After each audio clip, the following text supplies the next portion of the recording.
에서의 후손들인 에돔 사람에 대한 말씀을 하십니다. 3절에 보면 세일사나라고 한 것은 에서의 본거지가 에돔 사람들의 본거지가 거기였기 때문입니다. 근데 하나님께서 그 에돔 땅에 에서의 후손들에게 하나님께서 심판하시고 그들이 두렵게 하시겠다라고 말씀하시는데, 왜냐하면 5절 말씀에 그런 표현이 있어요. 옛날부터 한을 품고 이스라엘이 환난을 당할 때에 칼의 위력에 그들을 넘겼다는 표현이 있습니다.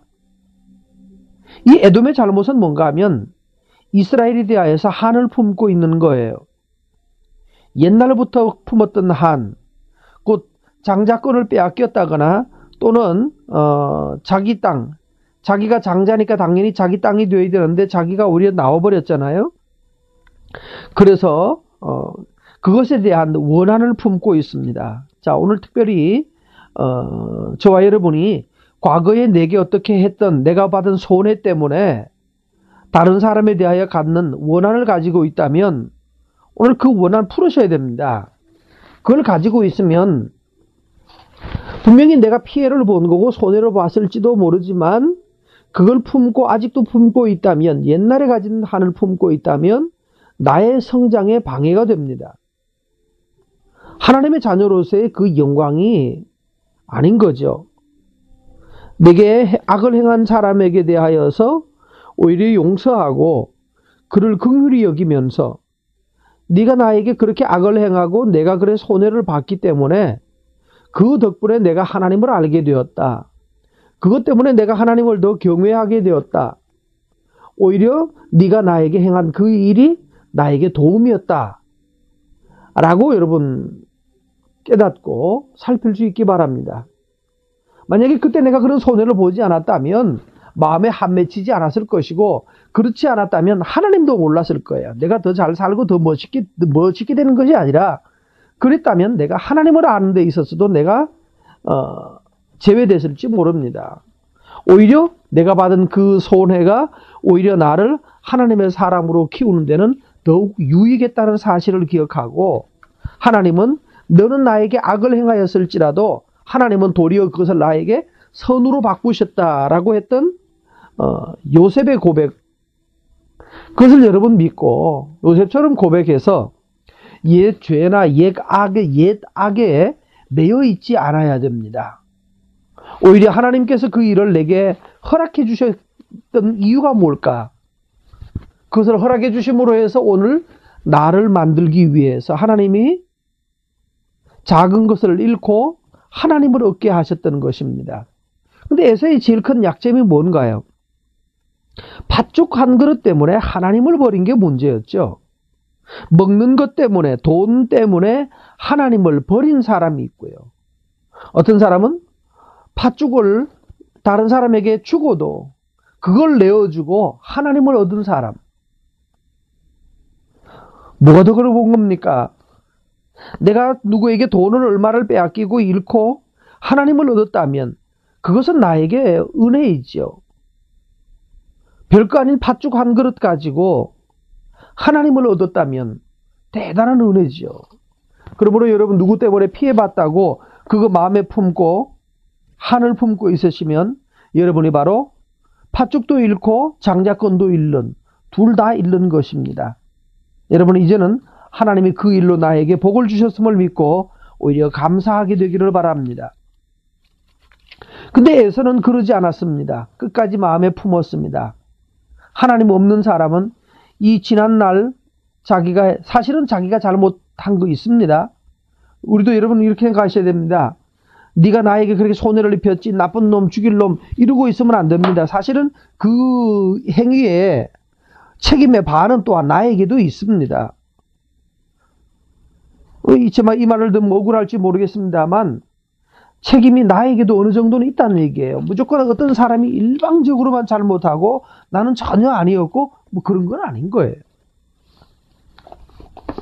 그래서 너무 자꾸 책임을 다른 사람에게 넘기거나 심지어는 자기 자신에게도 책임을 넘기려고 하지 말고, 이 모든 일에 하나님의 개입이 있었다는 것을 믿고 여러분 담대하기를 바랍니다. 근데 이 에서는 결국은 이스라엘이 고난을 당하고 있을 때 옆에서 박수치고 있었고 뭐라고 하는가 보면 이제는 이게 원래 내 땅이었는데 10절에 말하고 있죠.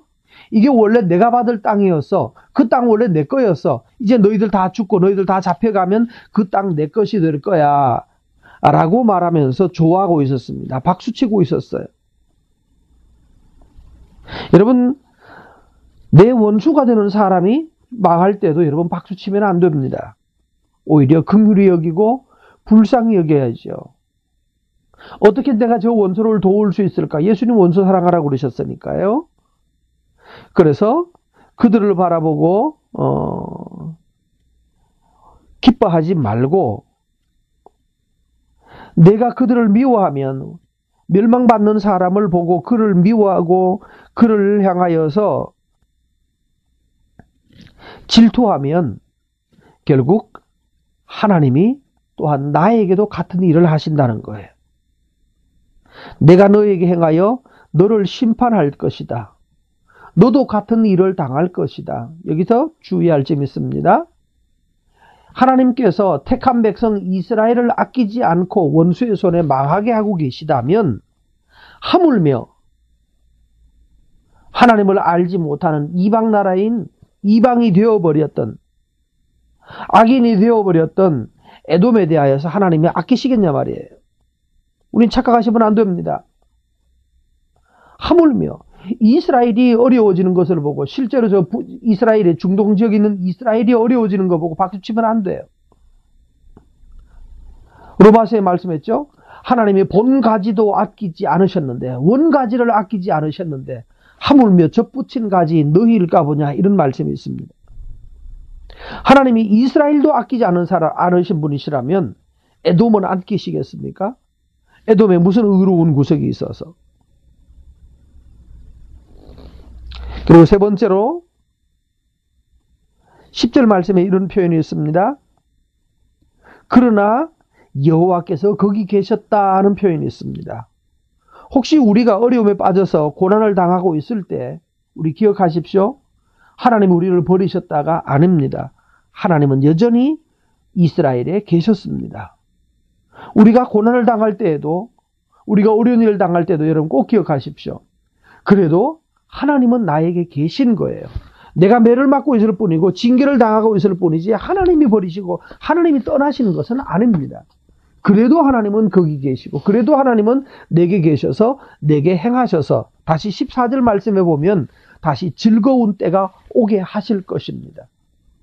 악을 계속 배우면 악을 계속 행하고 계속해서 하나님을 거스르지만 않고 징계 중에도 하나님의 뜻을 깨닫고 감사하면서 하나님 앞에 겸손하게 징계를 받고 그러면 하나님의 긍휼이 다시 우리에게 돌아와서 우리로 즐거워하게 하실 것입니다.